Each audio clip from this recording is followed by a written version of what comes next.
1990 यानी आज से तकरीबन 30 साल पहले अरब दुनिया की मशहूर सिंगर नूरा अल-तकाका एक शादी की तकरीब में गई, जिसके फौरन बाद इसने रिटायरमेंट का ऐलान कर दिया।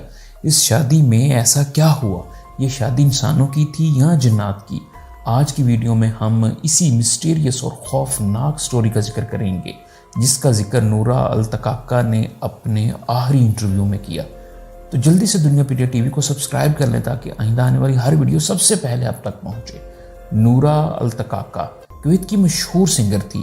कुवैत में ही नहीं बल्कि पूरे अरब में लोग इसे मशहूर फोक सिंगर के तौर पर जानते थे।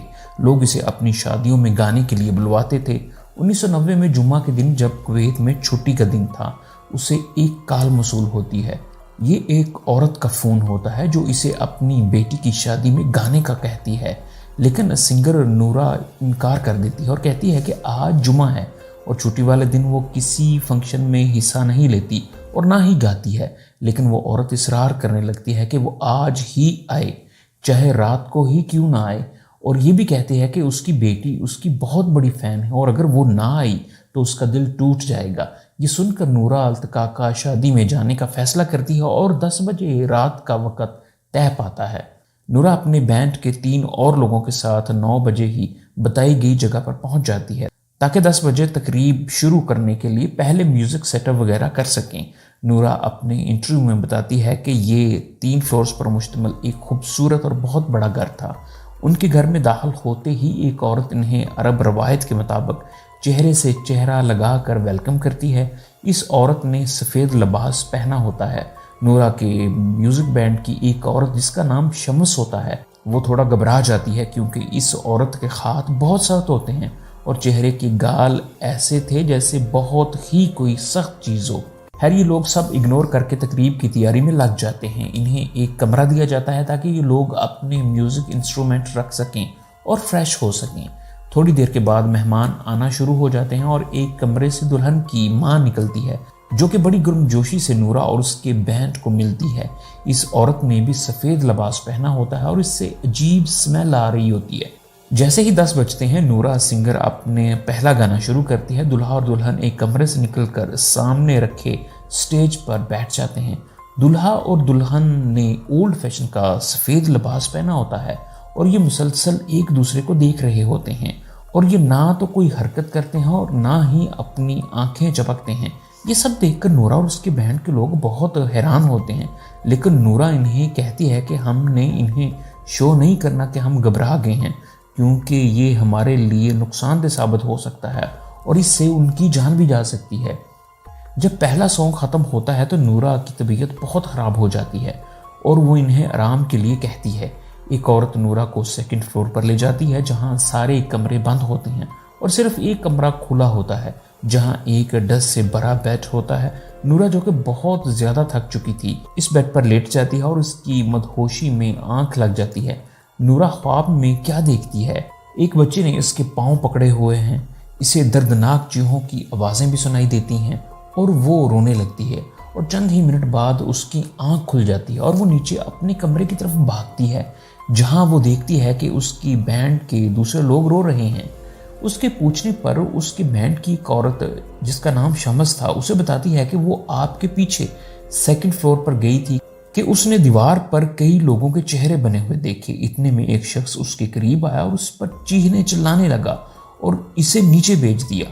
नूरा ने यह सब सुनकर कहा, यहाँ यकीनन कोई गड़बड़ है, क्योंकि ये लोग और घर इंसानों का नहीं बल्कि चुड़ैलों और बदरूहों का मालूम होता है, क्योंकि उसे भी अजीब ख्वाब आए हैं।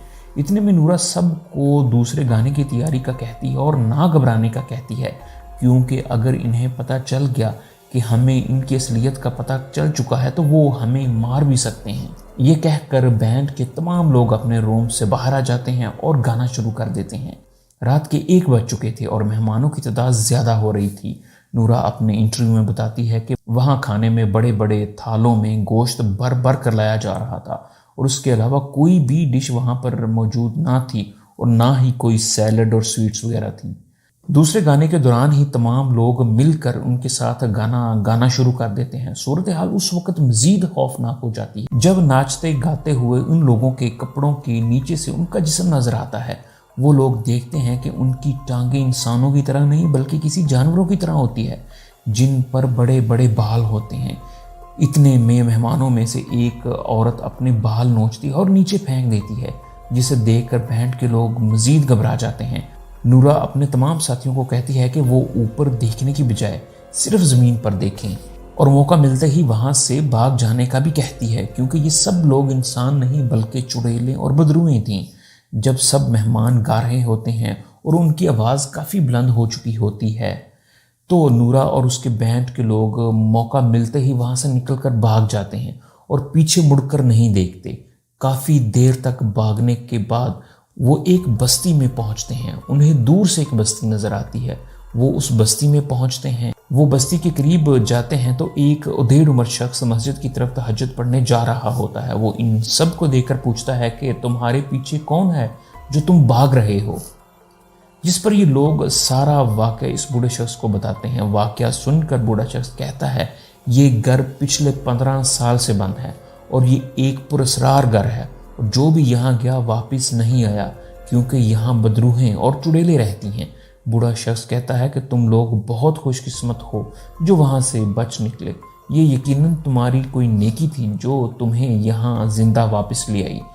نورا التکاکا کویتی ٹی وی میں اپنے اس واقعے کا اظہار کیا اور گمنام ہو گئی، اور آج تک گانا نہیں گایا اور نہ ہی کبھی ٹی وی پر آئی، اور اس نے ہمیشہ کے لیے سنگنگ چھوڑ دی۔